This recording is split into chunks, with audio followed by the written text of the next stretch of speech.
இந்த தமிழக அரசியல் களம் என்பது விஜய் வெர்சஸ் அதர்ஸ். கோயம்புத்தூரில் நடந்த ஒரு கூட்டத்துக்கு நான் நேர்ல போறேன். ஏர்போர்ட்ல இருந்து அவர் இப்படி வெளியில வராரு. மரக்கிளையில இருந்து ஒரு பையன் அப்படி அந்த காருக்கு முன்னாடி தவறும். அந்த இளைஞர்கள்ட்ட இருந்த அந்த எழுச்சி, விஜயை பார்க்க வருகிற கூட்டத்துக்குள் பெண்கள் கண்ணீர் வடிக்கிறார்கள். இதற்கு முன் தமிழக அரசியலில் நம்ம பார்த்ததே இல்லை. இது டிவைன் கரிஷ்மா.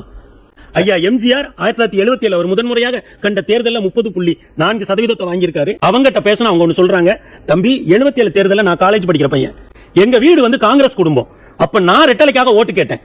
அப்போ எங்க வீட்டுல இருக்க பெண்கள் என்ன சொன்னாங்கன்னா, எங்க அப்பா கிட்ட நீங்க காங்கிரஸ்க்கு போட்டுக்குங்க, நாங்க எல்லாம் பையன் வந்து இலைக்கு அலைகிறான், நாங்க இலைக்கு தான் ஓட்டு போடுவோம். இன்னைக்கு சமூக வலைதளங்கள்ல குழந்தைங்க பெற்றோர்களை கன்வின்ஸ் பண்ணுது.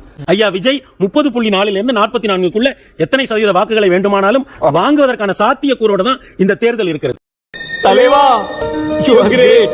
எங்களுக்கு ஆசீர்வாதம் பண்ணுங்க.